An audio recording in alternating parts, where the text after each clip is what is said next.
Welcome back to the Dungeon Master's Corner. D&D is a means of really breaking down barriers and creating friendships.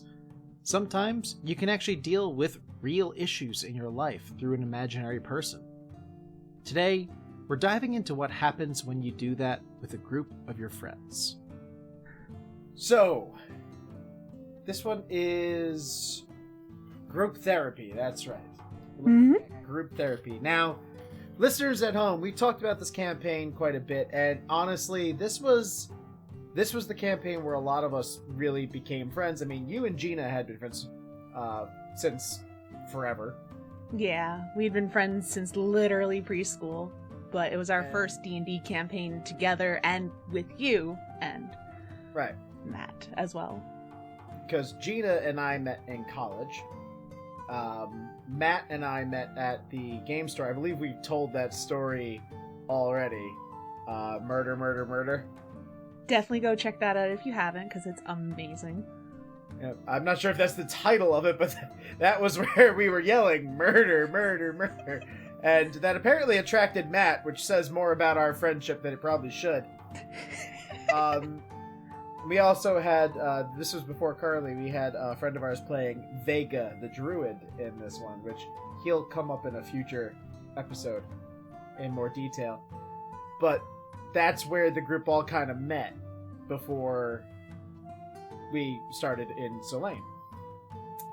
And when you have a new group, you have to kind of work with the group dynamics a little bit. And I really feel like this story is the moment where we started to really understand each other as people and as role players. So not only were we starting to understand our characters and learning our character secrets, which we were still relatively early into the campaign. This, for people who are familiar with Princes of the Apocalypse, this was the water cult. And it was like the beginning of the water cult. It wasn't even that long into it. Yeah, we had just finished rolling Grimjaw and we went down underneath the keep. Trying to just, do what heroes do and take them out. Yep. But we didn't really know our secrets would get out. No. So, here's the thing with them. As role players, they are a mess. Their characters were just socially awkward and terrible in all these situations. I believe Henry rolled a nat 1 so hard he was staring at a woman's chest way too long. Oh, yeah. That's a good story. We should tell that sometime. Not sure, but I think that's in Henry's hat trick. The thing is, when they get into combat, they're like the fucking Spetsnaz. They just destroy everything. So there's a room in the Crushing Waves hideout where there are a pair of Nothics. Now, those of you that don't know, Nothics were at one point wizards who had delved into things too much, and they became twisted and freakish. They grew toothy maws, and their faces fused. They had one giant eye, and they had these psionic powers, so they could creep into people's minds. And they are, for all intents and purposes, really weak. Really weak. I think they're like a CR2. They throw one at the players in Lost Mines of Fendelver? That's the one, yeah. But it's really early, and it's supposed to be surprise, Nothic, and then you kill it, and then you enter the dungeon. So I'm looking at this, and I'm like, there is no way in hell that these things are going to be in any way intimidating to my players. They're Nothics. So I decided not to make them a combat enemy. And that was a stroke of brilliance that I don't know where it came from, but it was a stroke of brilliance. And somehow, it not being a combat scenario made it all the more terrifying. So the Nothics are sitting there, and they're prodding into their minds, just little tidbits. But they wanted to see the world a little more. They wanted to know more about the world. So they offered the players something, and my players have learned this with me. When I make you an offer, think about it. Mm-hmm. Now we have. Now you've learned it. If you give us a secret, we will answer a question. And they were living in this keep, living around these cults that didn't even know they were there, so they had a lot of insider information that would make their lives a lot easier to learn. So the offer was made, and the offer was taken. Multiple times, even. Multiple times. Unfortunately, Henry's player, Gina, was not there that night. But don't worry, we brought Henry back to meet the Nothics, because of course Henry had to meet the Nothics afterwards. Well, not even just because what you told him, it's what you did specifically to Gina.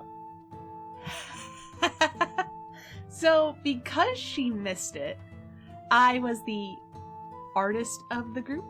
So I may have drawn images of each of us with a Nothic and cryptic little messages based on what the secrets that the Nothics drew out from us. And, just to tease Gina, taunt her a little bit about what she missed. Maybe somebody died, dark secrets were revealed. Concerning you said information. Maybe somebody died a lot, to be fair. You hinted at death a lot, and I didn't discourage this. But it was wonderful, and some of the secrets that they drew out for us to get the information. Let's see. There was the shiny one failing his goddess. So that would be our paladin, the DNPC that I was shanghaied into playing in this. That's again another story, but that's an upcoming episode. But that was Theoman Summerridge, the paladin that joined the group. That one fears for the shiny one. She worries he walks the path of darkness and that she'll lose him forever. That was my character, Menelwyn, who was in a relationship with said paladin. As I said, shanghaied.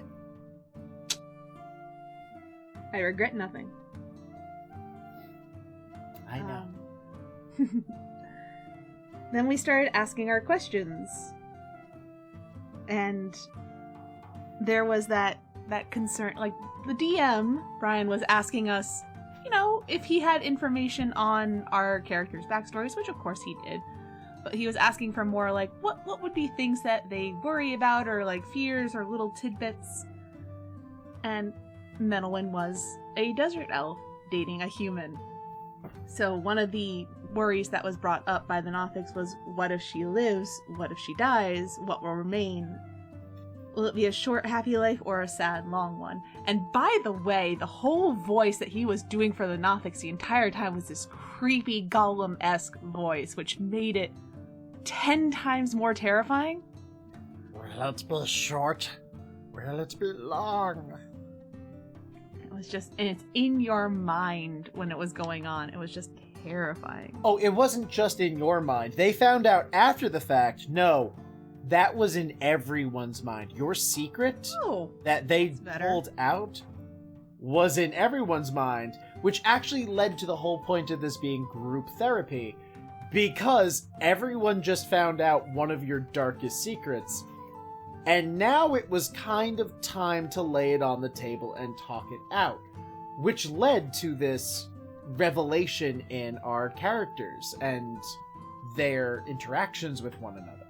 And being able to bond just a little bit more.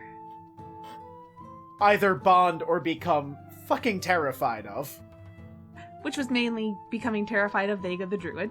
Because his secret that they drew out was, this one does not know what mask it wears. Why does he care? Why should I care? Why should I follow their rules? Which was, I don't even remember what that was specifically referring to, but it came to, the conclusion we came to was him dealing with turning into things that eat other people, which again is a whole other story. Yeah, that one's coming up as well. But it was really a nice change from it, just another, you found a a couple monsters in a cave, beat them to death, take whatever fleshy bits they have, because they don't keep any treasure on them, and go. And I think they actually got names at some point. I believe they did as well. Because you kept going back to visit them? I think one of them was Seymour, because I wanted the pun. That sounds familiar. There was also the whole dance. That was when we brought Henry back, and it was the Be Our Guest dance episode with the Nothics. Yeah, they went back, and I couldn't help it. I made them a couple, and they were going on vacation after a while. So it's like, oh, Nick, we're not going to be here for very long. It's good you caught us now, because I'm sitting there going, if I just keep giving them psychics to go to, this is going to become problematic. So they went to visit the Nothics, and they went back and became almost friends with them, which is weird. These evil, damned creatures. And it's like, oh, how was your vacation? Oh, we have slides. I mean, they were really good vacation slides, and also just... They go to such interesting places. They do. And the existence of Nothics meeting a wizard whose player had never played D&D before, that is a warning. That is very much a warning. Hey, it's good to study, but careful. Or that. Or that. But I think one of the things to take away from this, and the thing I took away most from this, was most definitely not everything has to be a combat encounter, especially monsters. Because I see a lot of people, show your players that they're not gods by throwing a monster at them and teaching them they can run away. It's still a combat encounter, but sometimes you have to bargain with evil. Sometimes you have to find the common ground to stop something worse. Yeah, the Nothics were evil, but the cults were actively trying to damage the world versus the Nothics that were just living their life. Maybe they ate a traveler now and then, but... Or a cultist, whatever they could get their hands on. Probably a cultist, yeah. You're more likely to find a cultist down there than, Farmer Dave, who is just trying to sell his turnips. So, take a combat encounter that's in a module, and if the monster is smart enough, it will know not to pick the fight. Make a deal. Hey, you can kill me, you probably will, but I'll put up a fight. Or, we'll do this little dance, and we both go our separate ways. Maybe a little ahead of the other, but no one's damaged, no one's dead, you save your resources. And that kind of forces characters, especially paladins, oh god, put a paladin in that situation, to roleplay something they may not otherwise do. This has been Nicole Summers and... Brian Scharf. And this was DM Corner. If you'd like to support us, please visit our Patreon at patreon.com/reliably chaotic to help us afford the therapy we so sorely need. You can also drop us a line on Twitter at Reliably Chaotic. We'd love to hear from you. Thank you for joining us, and we can't wait to have you back again.